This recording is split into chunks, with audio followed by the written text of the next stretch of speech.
Welcome to Bosses with Baggage. I'm Sherry Sutton, your host and business growth guide. Around here, we believe that failures are our superpowers. So in this podcast, we'll explore the many ways that setbacks can mold, shape, and change your life and your business and ensure that you come out of the fire better than before. Through interviews with business leaders and discussions of my own personal struggles, we'll unlock the secrets to turning setbacks and low moments into opportunities to thrive. From approaching your business with a servant's heart to getting comfortable with being the face of your brand, each episode will be a safe, judgment-free zone to reframe the concept of failure with honesty, empathy, grace, and a whole lot of laughter. So are you ready? Let's go.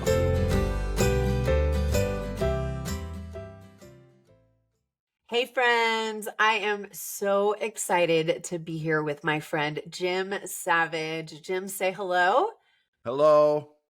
So Jim is an incredible musician, sobriety coach, amazing man. We've been working together for how long? 6 months? 9 months? 6 months, yeah. Something like that. So I've been mentoring Jim for about 6 months. We've been working on sort of his overall business model, how we're going to market, how we're going to get that out there, really taking his sobriety business and taking it to the next level. And that's a whole other podcast that we'll talk about, but just kind of wanted to share how we know each other. But one of the things that I've never heard, his entire journey, kind of how he got to where he is today. I wanted to record that for all of you guys. I find him to be so inspiring, and we have a gazillion mutual friends, and they all find you so inspiring, Jim. And so I'm super excited to have you tell your story of recovery and how it led you to this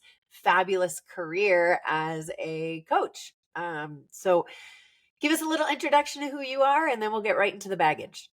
All right. Well, thanks so much. I will say this is really awesome. It's trite to say it, it's typical to say, but being able to talk about this particular topic here today is really awesome. I'm excited to be here. As you've been saying, I work in the addiction treatment field. I've been working in that field since early 1980s. My story, I was thinking about it. Bosses with baggage. I could come on and say, okay, I am my own boss, and that's the entrepreneurial part of this thing. And I definitely have baggage, and I have, in the recovery field, I'm one of the people who use my story more than the average bear, I think, because I was one of those guys that got sober. Okay, now I'm going to become a drug counselor.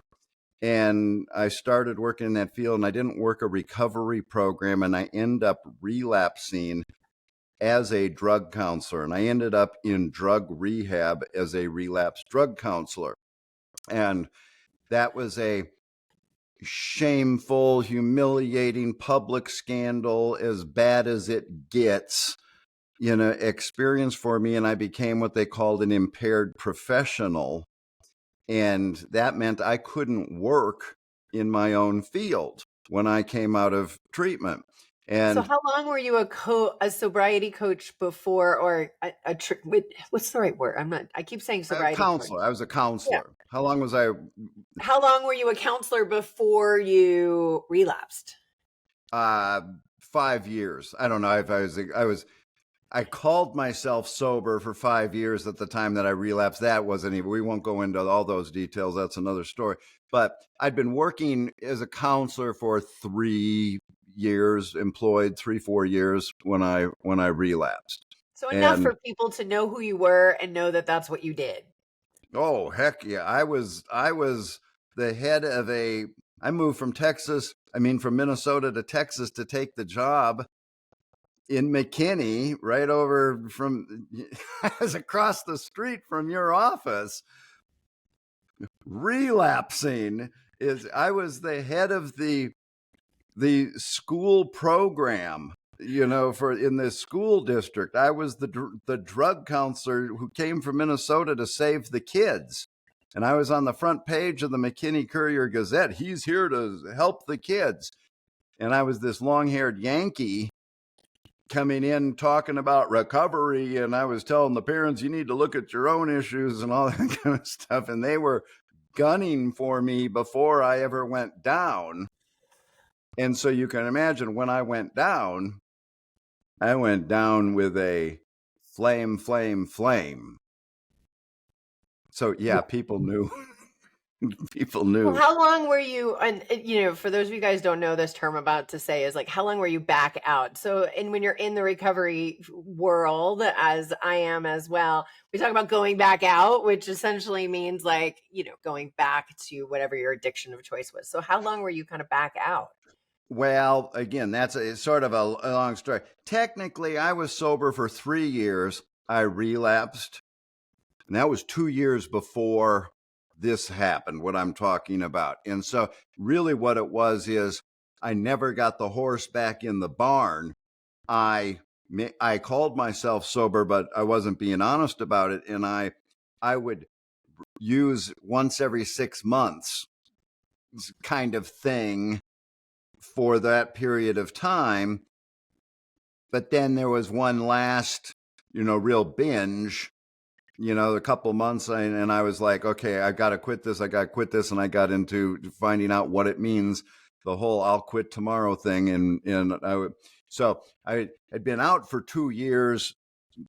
I ended up on sort of a more pronounced binge for a month or two before they realized what was going on. They circled the wagons and sent me to rehab. Oh, so you didn't go, I mean, did you go voluntarily or you were kind of voluntold? There was an intervention. There was a meeting in my backyard in McKinney, and they said, we've got a plane ticket. And I will say, from a recovery standpoint, I was just saying this to a group of people yesterday. I talk about this moment a lot. It was like, this is going to be bad. This is going to be a public scandal. And to be honest, again, on our recovery, level here, somebody said to me, he said, Jim, you're sick and you deserve to be taken care of. And I had moved into this. I made a mistake, and this is a business thing, in the recovery business, of using my profession thinking that was my program. I became a drug counselor, and I'm learning all about this. I know more than those people in that are working recovery programs. And I'd never considered myself, the day the guy said, you're sick and you deserve to be taken care of, I call it moment of grace, because that was not me. That was not my default position to listen to anybody. But something sank in, and really? I'm sick? I deserve to be taken care of? Okay, I'll go. And I always say now, and something happened, and I went on autopilot. And I just, from that moment on, I went on autopilot, and I did what people told me, and it was very difficult and very tough.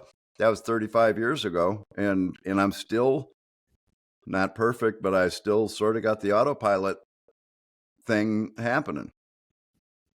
That's cool. So walk us through. So, God, that's got to be awful. Like knowing that you're secretly using as you're sitting across from someone trying to coach them how to not use. Again, I know we're going to get into talking about business stuff here, and you can see how it is sort of an interesting. I'll just say this, and then they sent me to treatment at a facility where I had sent a 19-year-old kid 2 weeks earlier.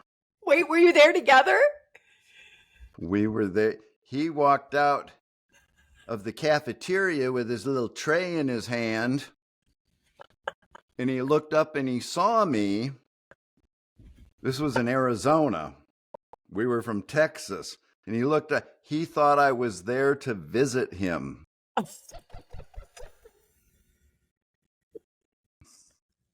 then he looked down and he saw the wristband that I was a patient, and he got this grin on his face, and he proceeded to make my life miserable for the next several weeks. Boy. There's more, but again, that's for a different. I know that's a whole other. Knowing you and I, we could sit here for 4 hours and have this Right. podcast. Okay, so you realize when you come back out that you still want to be in this space, right? That must have been an interesting. Yeah, what happened for me was I came out. I was an impaired professional, couldn't work as a drug counselor. I'm a musician. The only other thing I could do is play music. And I was, I was all in. I got lit up spiritually through that experience. And that's what changed everything for me. And I got into all that. And I thought, I'm going to try to use music, somehow, and marry music and recovery stuff. And I started making meditation tapes. And I actually wrote a rock musical. That summer that I came out of treatment, I had nothing to do. I sat in my backyard and worked on my own recovery, and I made meditation tapes, and I got this idea to write a rock musical that told my story of addiction and recovery. And I put that together, and I eventually started going around to treatment centers playing my songs and talking about sharing my story through music. And eventually I got back into the treatment field, and all the stuff that I was doing with meditation and spiritual, sort of non-traditional spiritual approaches, and my musical thing, I just started using all that stuff as I gradually entered back into the treatment field. Ultimately turned all that into curriculum, developed my own treatment program, and I ended up opening my own treatment program from 2000 to 2010. I ran my own treatment program there in the Dallas area. And I used all that stuff, my music, my creative stuff. Also, I turned it into educational treatment curriculum stuff, and that was the basis of my treatment program. And and so that's how I, turned doing what I love into my work. And I eventually sold that treatment business. So I've been my own boss ever since, like, forever. I started doing consulting, doing this specialty treatment stuff a couple years after I returned to the field. And so I've been my own boss doing that ever since. Ran my own treatment program, had a lot of employees through that. And then I sold that and I went into private practice, continuing to do that. And really, sort of what I've been doing, this late stages of my career is, and how I've gotten into needing your help and stuff, is figuring out how do I take what I have and deliver it to the masses as opposed to just my own clientele. What I've been doing for the last 10 years, 15 years is private practice, not even calling myself a sobriety coach. I've because I've just been an outpatient counselor, and I wrote a book. I sort of specialize in family stuff. I spent a lot of years developing that recently, and just trying to figure out what do I do with all this kind of stuff, and again, make it available to more people. And that's in how to package things. And that's been one of my struggles is I got all these things that I can do, but here's a plug for needing a business coach to be able to say, here's what you do, but what do you do with what it is that you have? And so that's sort of, where we're at. I'm here sort of at the tail end of my career, but I'm pulling it all together and trying to get it out to the masses and maybe leave a legacy or something like that. Love that. And I'm privileged to be part of the process because I think all of your content's incredible.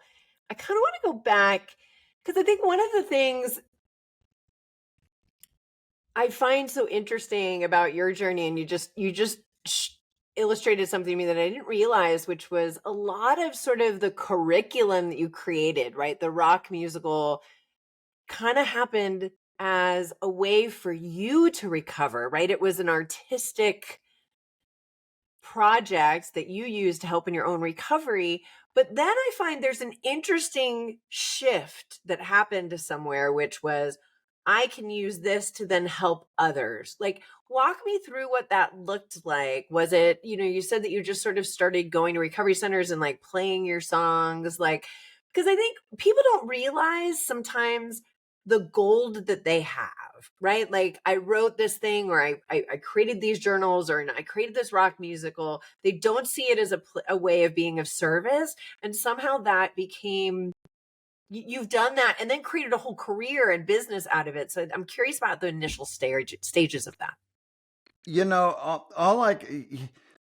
What comes up for me, first response is when I was putting that musical together, as I said a second ago, my story of addiction and recovery. But simultaneously, and then what you're getting at is my whole career has been a process of passing on. I'm just a step ahead, maybe a couple steps ahead of what I'm passing on to others in my own experience. And I will say this again, with especially working in the blending the addiction, the recovery with the professional part.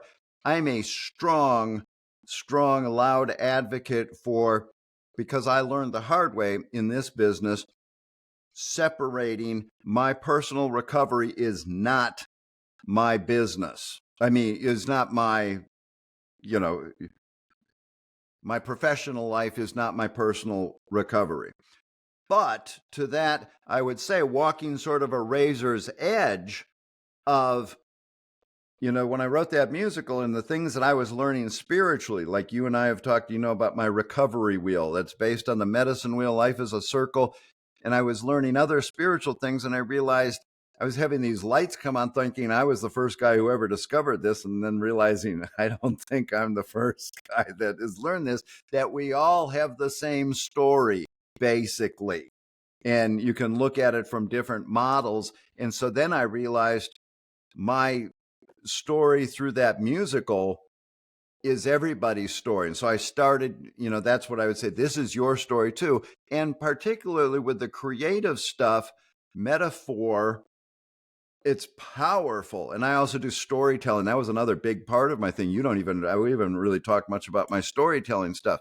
Again, it's the power of metaphor, and that you find yourself in the images that get created. A song is a set of images, a story is a set of images, and they're all coming from, basically, we find our own self in that. And so I was just naturally led to sharing what I was learning with other people. But again, I'm saying, putting that caveat in there, you need to be really, when I tell other professionals, you got sober, you want to go save everybody, you gotta be clear about what keep that boundary very distinct. Well, and I think, to your point, in the sense of keeping that boundary distinct, and let me make sure I understand what you're saying, because I think this is an important conversation for people, because that it happens, right?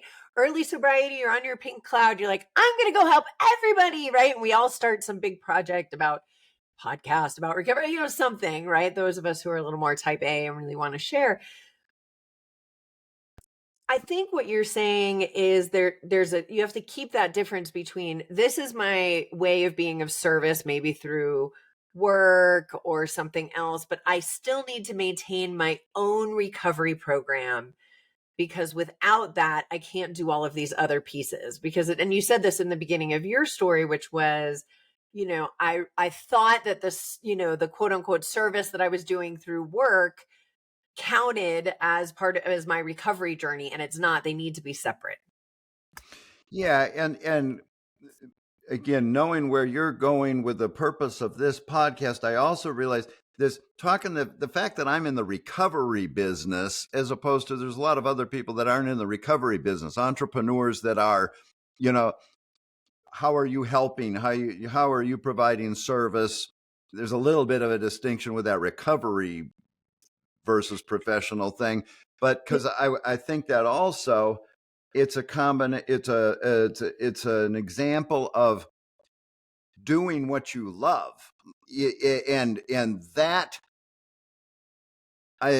part of my baggage has been having to recognize I do what I love, and it's playing music, and I found some way, it wasn't like I set out to say, I'm going to do what I love. I love to play music and I'm going to develop curriculum. No, it came naturally to me, sometimes, to other people's frustration because I was such a flying boy. I've got this idea and I got this idea. But the bottom line is, I have a tough time drawing the distinction between work and play because I've been able to, everything that I do with my work is what I love. And part of my spiritual message that I'm working with clients on is finding your passion. I'm all about words like transformation and passion and leading people through rites of passage and dark nights of souls and things like that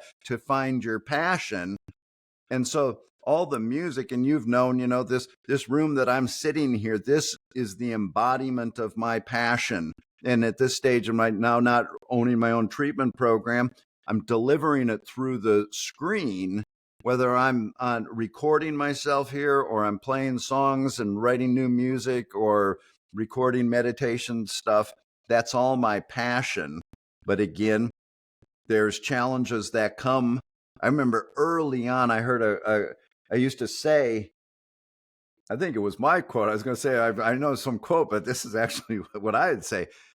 Having a vision is a lonely place because other people can't understand your vision or your passion or your experience of how you arrived at that. And so it's been a long process of that. And I never had any of the business coaching kind of how to, creative people are not good business people. And I used to say I'm the king of uncapitalized content. Not anymore. We're moving in that direction because you're right. I No. mean, the one thing that I admire so much about you is that you did find your passion for recovery. Because what of what you went through, right? You still have to maintain your own recovery and your own program, but you going through that experience ignited a passion for you for recovery, not only in your life, but in this like embedded desire to pass it on to other people. And I think it just became natural for you, but that's not true for everyone, right? I think you were given some spark to share that. And the fact that you then did it. You just went out there. You were like, hey, you raised your hand and were like, hey, I want to come play my songs at your recovery center, right? There's something really special about that. I'll tell you, as you're saying that, again, there's a very fine line between melding your personal recovery and your business. And I think I'm making that message clear that I'm very dedicated to maintaining that.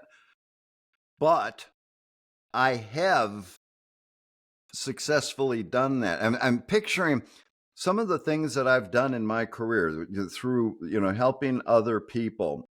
I have a couple of things. The bottom line is I used to, I'd take young people out on these wilderness retreats and we do vision quest ceremonies. And there's things that when I talk about them, there's certain sentences. If I'm presenting on this, and I get to a certain point of describing this process, there's certain things that I end up saying that I can't say without getting teary. And I'm not even going to say it right now because it's like this muscle memory thing. I describe these certain events and things that I've done with kids, and I get all choked up. And it's like, what's that about? And it's because it goes to the deepest of what my purpose has been in my career, and you can say it's saving lives. It really is life and death stuff, but helping people find themselves, and it's that vulnerable, finding their lost innocence. It's the death rebirth thing. And so again, getting choked up, that's personal, I guess. But I have a very clear distinction of, yeah, this is just my job too. This is what I do for my job. Parents say, "Oh, we appreciate what you do with our kid, or you've saved our kid's life," and I say, "It's just my job." Yeah. But I sort of overcompensate, overemphasize that just to make the point. Yes, of course I care, but I get the distinction between those two. But and maybe that's a gift, and maybe that's a goal. Obviously, for anybody in business, finding your passion and doing what you love.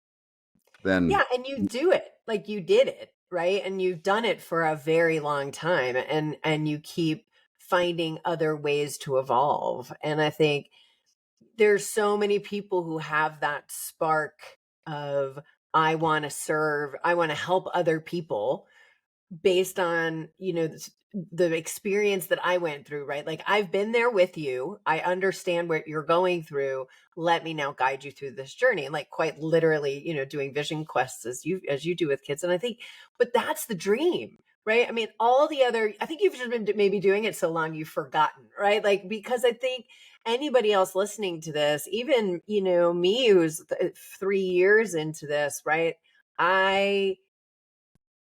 I feel so blessed to be able to live the dream and follow my passion and help other people to sort of get through what I went through. And for me, it's, not only the recovery piece, which I don't really coach on, but just this search for authenticity and search for finding my voice, and making money about, doing it. And I think you're an example of what that looks like. again, bosses with baggage.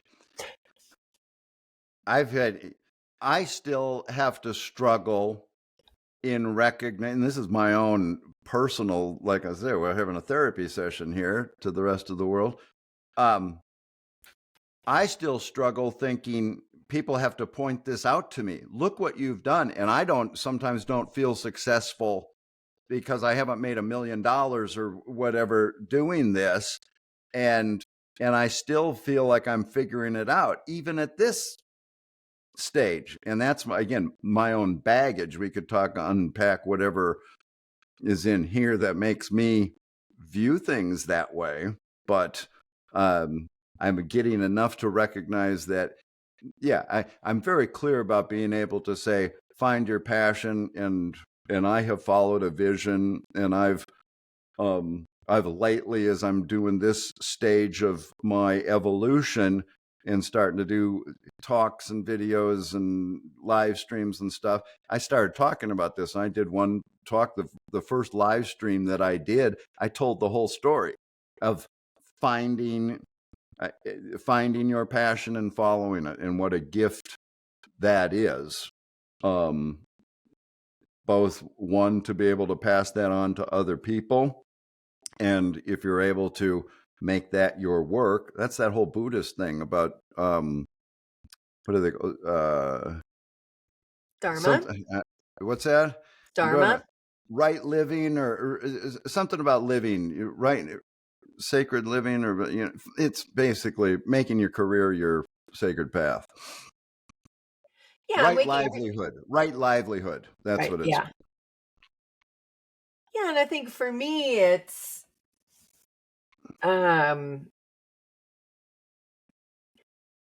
sort of the only way to really find, I don't know if the word is agency, but the only way to really fully live in life, right, is if you have the opportunity to have, all areas of your life mission focused, right? Whatever that mission is, right? Whether it's helping people recover, or learning to be their authentic selves, or whatever. You want to be able to create a life where that embodies all the areas of your life, or not all of, necessarily all of them, but most areas of your life, where you get to spend the majority of your time moving in that direction, helping other people live in that direction. I mean, that's for me the dream. And if you can make enough money to like live and have a nice existence along the way, like that's it, man. That's the dream. And you're right. I mean, that's for me has always been my philosophy was if I'm going to do it, I want to love what I do every day. And I want to feel like I'm making a difference every day. And I believe the money will come along with that. Right. Well, you saw the posts that I've made about, I opened up got the message from YouTube the other day, new comment on your video. And it was for one of my songs from that musical.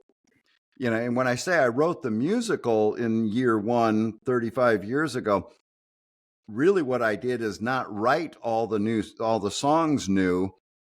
I took songs from that I'd written earlier in my life, because my premise was, when I was starting to think, if my premise is we've all got the same story, and as an addict, I've been writing songs all my life, I should, if my premise is correct, and we write songs or we tell stories to explain our experience in life, I should be able to go back and find songs that tell my story. And that's what I did. And so I used some songs from that musical that I'd written when I was a teenager. And so one of those songs I wrote when I was 18, and I got a video on my YouTube channel for it. And the comment appeared the other day, and it said, you taught me this song. You taught me how to play this song on guitar 30 years ago. And I still play it today.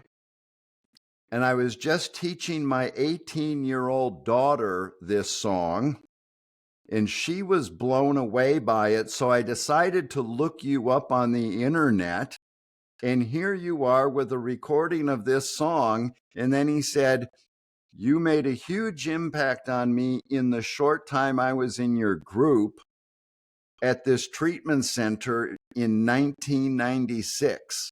And he just said, I hope you're doing well.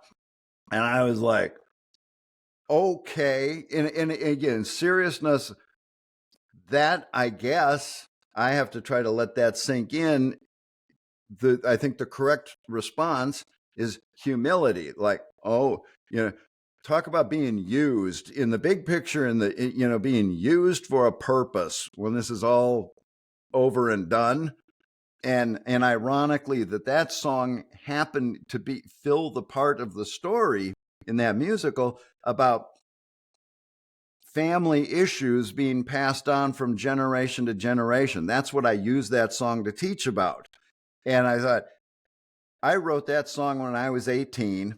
I taught it to this kid when he was 18, and now he's teaching it to his daughter when she's 18.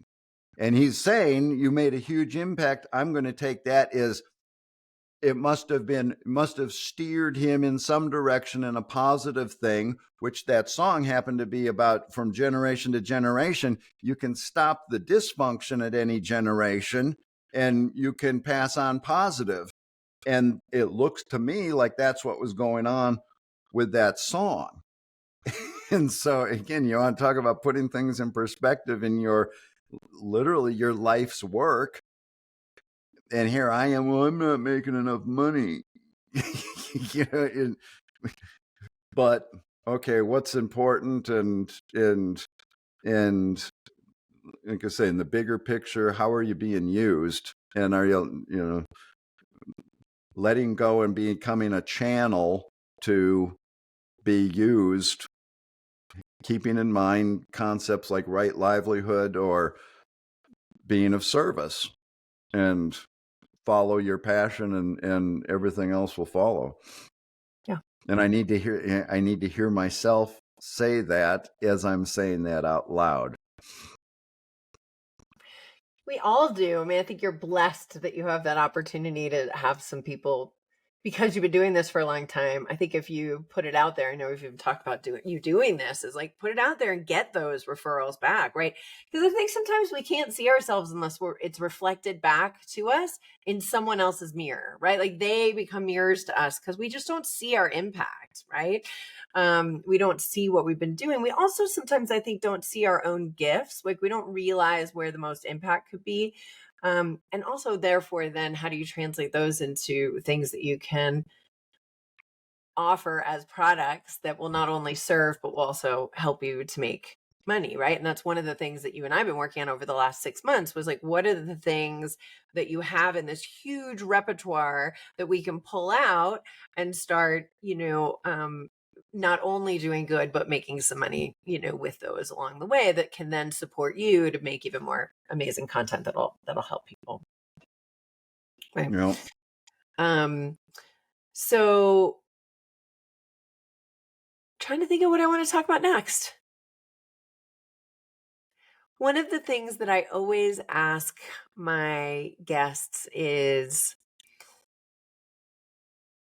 if you were talking to someone who was in the middle of that dark night of the soul, right? Laying on the bathroom floor, right?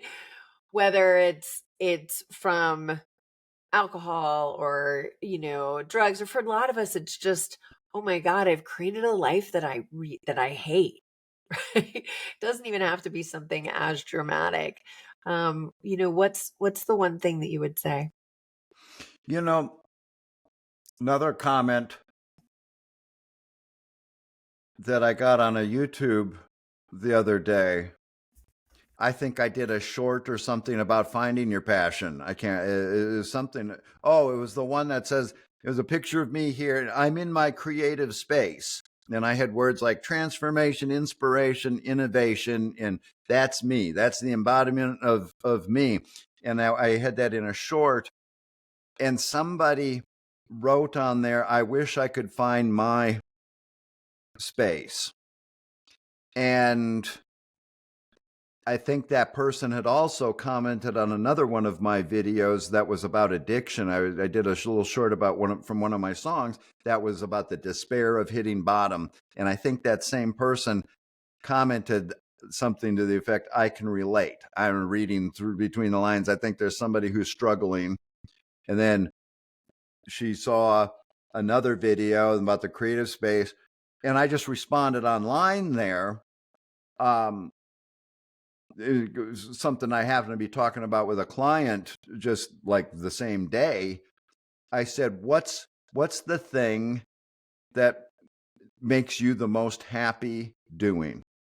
And that's all I said for a response on a YouTube comment. But what I was getting at, I talked to another client the other day in sort of meditative practices. There's a concept of finding your song. And it's the idea of think of the thing that brings you the absolute most joy. And think of yourself when you're in that moment doing that. What does that feel on a literally an energetic level in your body? What does that feel like when you're in that moment of bliss, euphoria of doing something that you love doing? Recently for me, I started playing hockey a few years ago, and man, a wrist shot that hits the post, we call it bar down, hits the top pipe and goes into the net. Oh, yes. There is no feeling like scoring a dirty wrist shot from the slot. And you saw that Beatles video that I posted this morning. I was telling this client, I said, I used to play in this Beatles cover band. And there's this moment in a Beatles song. It's on the side 2 of Abbey Road song called You Never Give Me Your Money. And right when they go into the chorus and the whole band comes in and they go, ah. And I used to say when I was in the band playing that, when we would hit that chord and I'd go, ah, that was me in my song, that moment there. And I would suggest to somebody, find your song. Now it takes another step. How do I apply that to business? How do I turn my career? Okay, it just takes a little bit more talking to hammer that out, but the principle is the same. Again, me sitting here in this studio, you've watched me move into this new place, and when we first started working together, I kept pointing over here, and I'd say, "This, I want this to be me." And that's my song. Whatever I think of that I'm doing through there.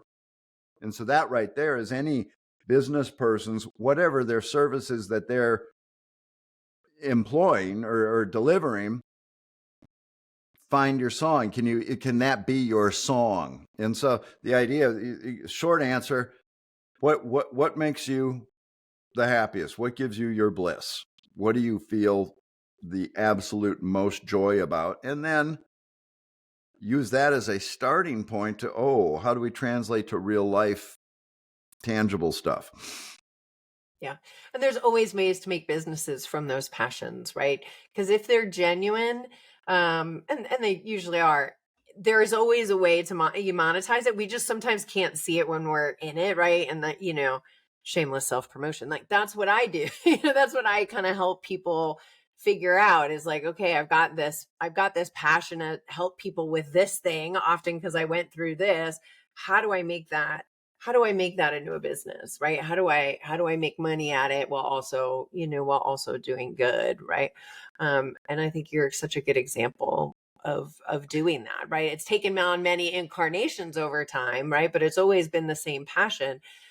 And I think one of the things that I admire about you too is that you found that feeling, you found that song in that analogy, and you're like, I don't want to do anything else that doesn't fit, that doesn't make me feel that way. And that's a level of presence and willingness in your life to drive towards feeling a certain way that I think unless you've gone through something really difficult, you don't realize that you want that and you're not willing to drive towards it because you're like, I don't want to go back to that bathroom floor.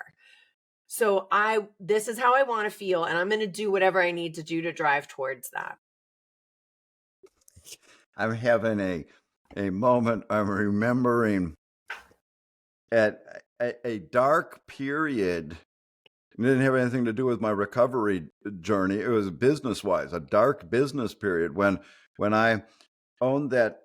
Oh, I know what it was. When I started my treatment program, I did it under the umbrella. I did it as a joint venture with a bigger hospital, and I was leasing space from them, doing my own program through their thing. And the plan was to eventually break away from there, not stay there forever. And I was not allowing that day to come to break away from it. And the hospital finally called me one day and they said, you need to go. We can't keep doing this. The idea was to do this to help you get on your feet and get this started. And then you break away and go open your own space. And I remember having a conversation with my friend who was sort of a business mentor. And he said, and I was looking, I got to lease my own space.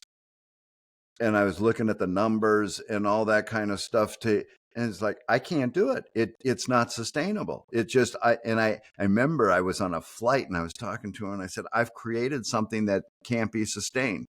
And I remember he said, you'll do it. I said, no. And I was like, I was in a dark place when I was having that conversation. I said, I can't, it won't work. And I remember he said, you'll do it because it's the only thing you know. And he was referring to that. You'll do because it's the only thing you know. It's you're following your passion, and when you are so married to it, or committed to it, I don't know. Guess what? I made it work. Yep. Yeah, and that's cool, right? Like not a lot of people do that, and I think you're a living example of being able to do that. I love what you were talking about finding the emotions you want to feel. I did some work using Danielle Laporte's core desired feelings. I don't know if you've ever heard of her. She's amazing. And I did that early, actually, before I started this business. It was one of the things that I was like, what am I going to do in my, in my life? I had been in the corporate world. I'd become an entrepreneur. Then fell into a battle with alcoholism. I'd gotten sober. And now I was like, now what do I do? Right. I'd gone back to the corporate world for a little while just to kind of figure out, what I wanted to do. Did I want to go back to being an entrepreneur?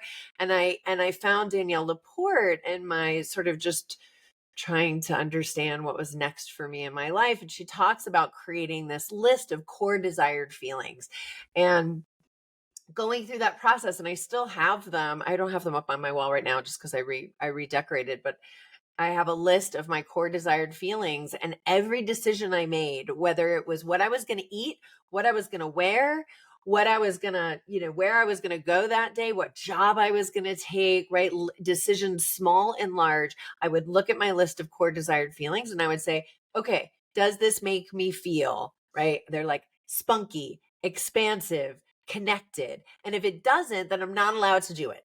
It has to be, right, that it's also like the Marie Kondo, if it doesn't bring you joy, throw it out, right? That's taken me a very long time to do in my closet. I haven't quite gotten that far.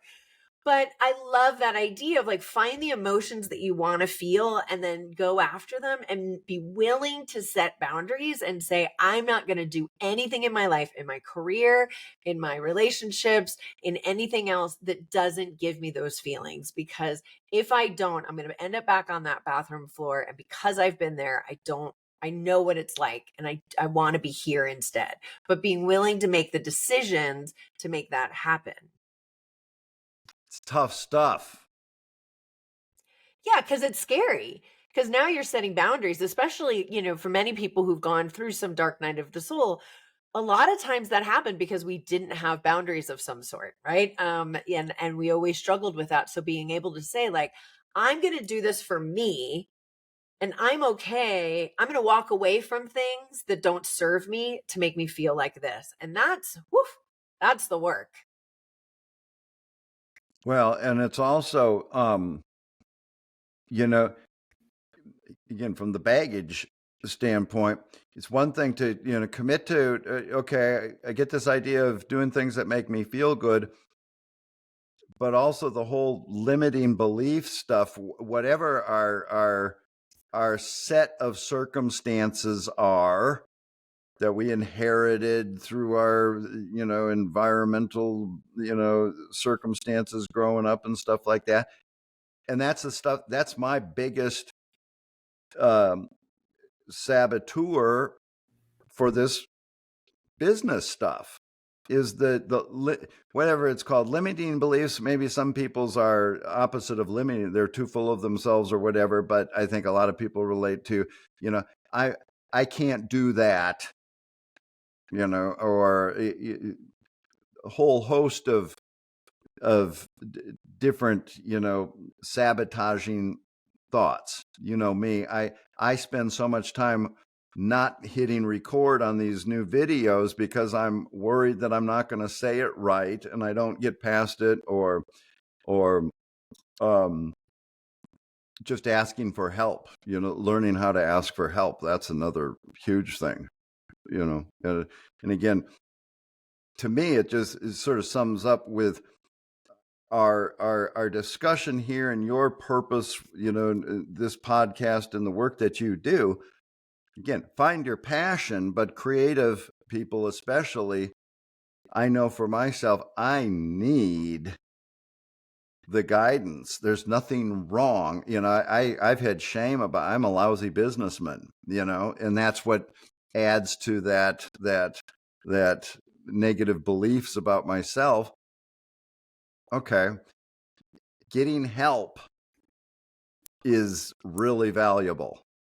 And there's nothing wrong, especially nobody, I was going to say, they don't teach us this in school. Man, go to Wharton Business School. I guess maybe they do, but I didn't. They don't teach us this in the School of Hard Knocks. Well, and they don't, people like I'm a creative too. We don't survive in business school, right? I did like an executive MBA, or just like they called it a mini MBA. It was like a 1 semester MBA because I was like, I cannot do this like super left brain stuff for 2 full years of my life, right? I want to know enough to be dangerous because that's just not how, that's just sort of not how I think, but it was good. It was enough, right? But I think when, being creative is a superpower, but it's also a challenge because there's a real challenge of being able to focus. And it's one of the things that I've sort of unknowingly or without trying have specialized in, is working with people who are highly creative and have a million ideas and helping them kind of narrow that down. And the reason why I can do that is because I'm that person too, right? I have made all those mistakes in business of like, I just start the first mile of the marathon, and then I see a squirrel, and then I go off, and next thing I know, the marathon's done and it's in a different part of town, and I've spent, $500,000 or whatever. I didn't spend that much, but you get the idea, following this squirrel. And I forgot about the marathon and I never finished it. And that was what I wanted to do at the beginning. And so I think that is one of the biggest challenges for creative entrepreneurs, is being able to say, this is what I'm going to do right now. And this can be just a season, and I'm okay with that, but I'm going to make some decisions about how I'm going to move forward that follows my bliss, that gives me all the feels that I want to have, but is also going to make me some money. But I'm going to give it the time that I need to give it some traction. And I'm going to tell the squirrels that I'll see them later for a while, right? And helping people to sort of stay super focused. And again, we can go after the squirrels later, right? Put them on a list, we'll come back to them. But how do we really narrow in, and yeah, having both sides of that brain? I understand what it's like to realize that you chased a squirrel and you forgot about the marathon. And I that's one of the greatest joys for me, is helping people who are super creative find ways to narrow in and actually, offer a product and let it germinate, right? Because I'll that's the tell fun part. you, I'll tell you that what I'm thinking as I'm listening to you, I'll add to that. What my experience has been, I'm getting better at it in the last few years. And this is a melding of my own personal recovery stuff, my spiritual belief system or whatever, but also applying that strictly to business progress. And that's the point of recognizing. I've gotten better over the years at recognizing, it's as corny as it sounds, and you heard it since early first recovery or whatever. Everything you experience is an opportunity to learn. Growth is a lesson. And I've gotten pretty good. I don't know if joke I say, I don't know if it's just called becoming old and depressed or if it's becoming spiritually evolved. I'm not sure what the difference is. But, I tried this. I go down this squirrel path for 3 months or 3 years or something like that. You know me, when I got off I started doing the online course. I'm going to make an online course and bam, I'm going to be able to retire because it'll just, passive income, ching, ching, ching. And then we started recognizing, okay, I got to sort of go back and develop audience and, do that kind of thing. And I found myself saying, and I'm grateful that I actually believe it, telling myself, I don't think that was a waste of time.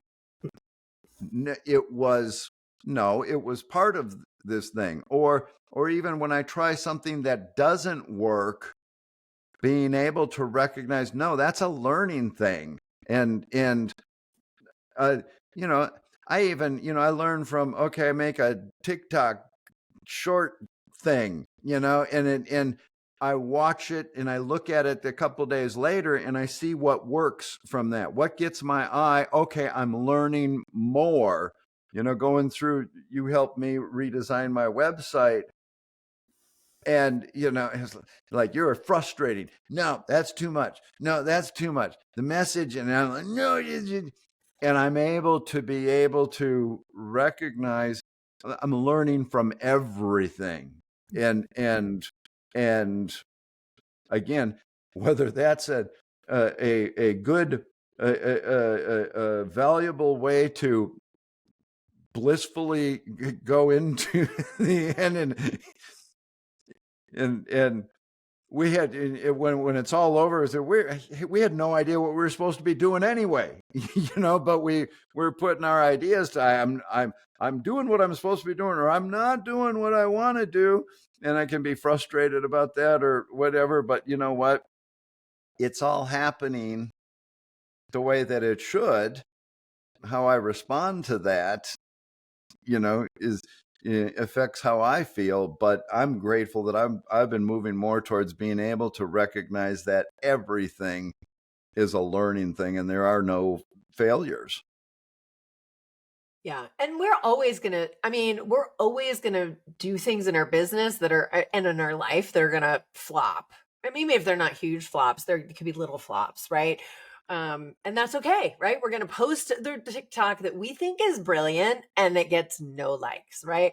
Or, we invest a bunch of money in something and it doesn't bear any fruit, right? And you're right. I think you're so wise. Like, they're all learning lessons. I think we in the entrepreneurial space have been sold this idea that, well, you just do these two things and you work an hour a day and you're going to make hundreds of thousands of dollars and you're going to have a Lamborghini in your driveway. And while it sometimes, maybe sometimes people do that, but it's generally more about finding something that is that combination of, how do I want to serve the world? How do I want to feel in the world? And how do I create a way to monetize that? And how do I find a way to continuously take the actions that I need to take to get to that purpose? And that, I think, is often where the rubber meets the road, especially for creative people, is they're like, okay, I know what I want to do. I know how I want to feel. Let's put together a plan. But then there's the action side of it. It's right. It's back to that, like, faith without work is dead. Is that, how do I take that vision for my life and the impact that I want to make and translate it into, like, actually sitting my butt in my chair and getting it done for the amount of time that it requires every single day, right? And that's where the real entrepreneurial magic happens, when all that gets married. Absolutely. I can think of things that I've spent money on, training, that didn't produce the desired result, or the sort of teased result at the time, but being very clear while I was in it, and I learned early on when I was making the online courses, and, I'm going to create a webinar, and an evergreen webinar, and I followed the format to in sort of salesy, but I'm being a student, I'm being teachable, I'm going to do exactly as is, and you know what, that never really panned out as far as what I thought it might do.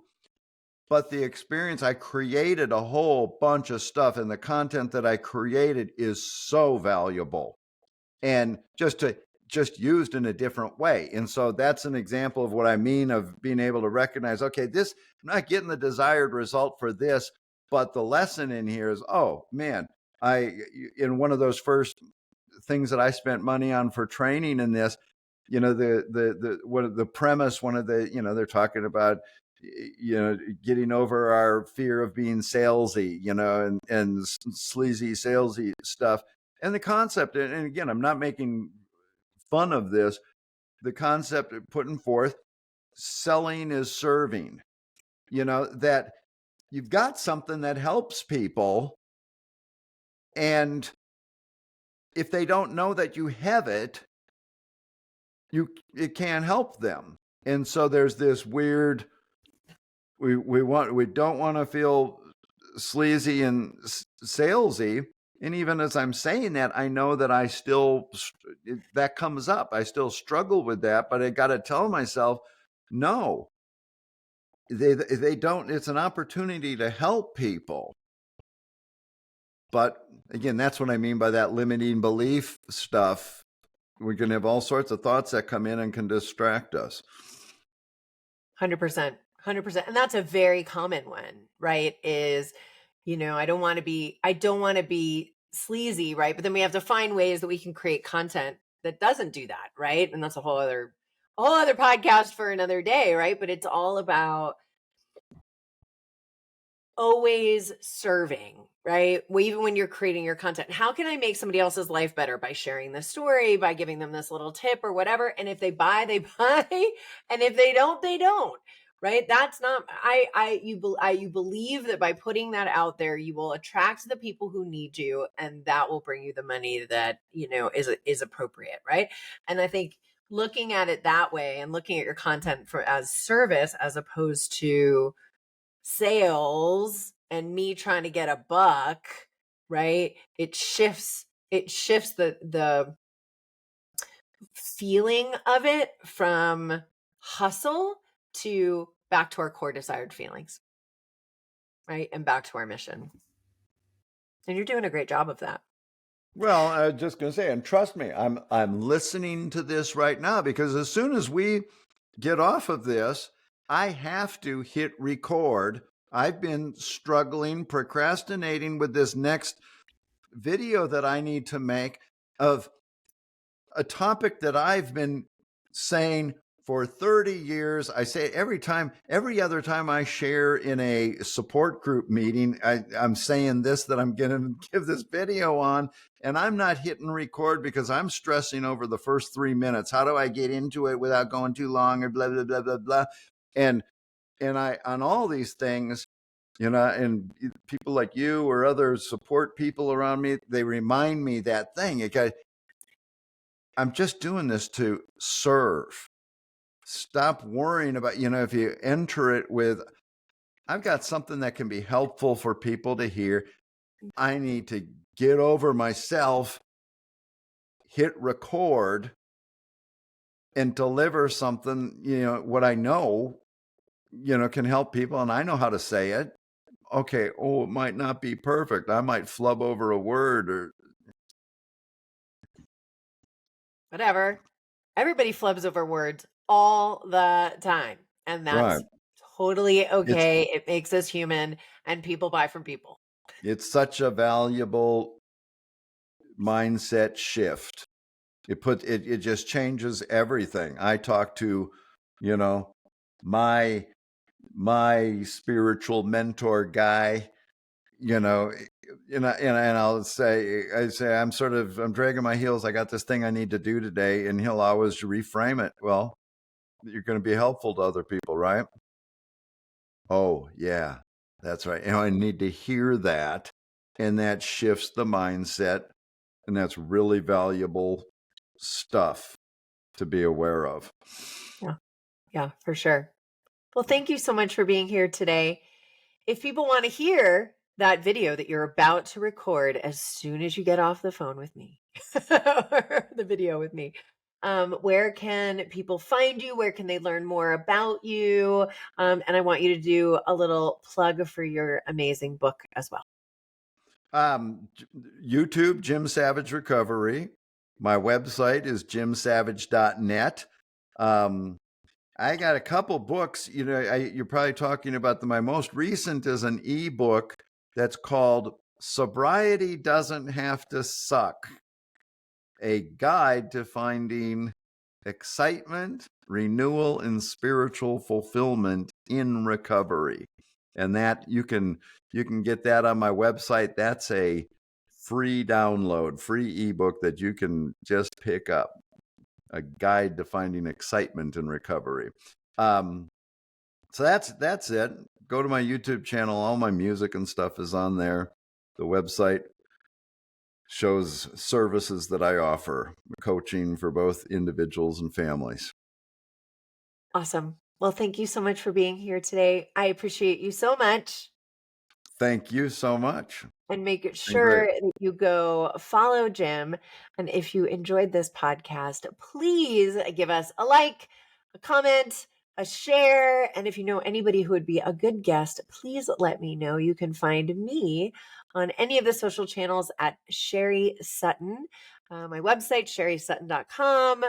You can find me mostly on Instagram and Facebook, but I hang out a little bit on YouTube and Twitter and all of the other places. And thanks again for listening.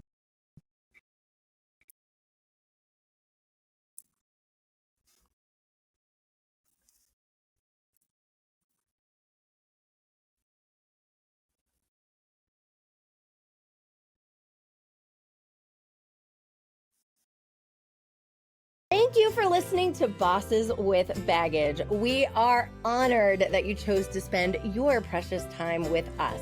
I hope that you are feeling inspired to reframe your setbacks into your superpowers so that you can change not only your life, but the life of everyone around you. If you enjoyed today's podcast, and I sure hope you did, please subscribe, rate, and share on your favorite podcast listener. And if you have any ideas for a future guest, or you need some help growing your business, I'd love to connect with you. You can find me directly on my website, which is sherrysutton.com, SherrySutton.com. We'll see you next time.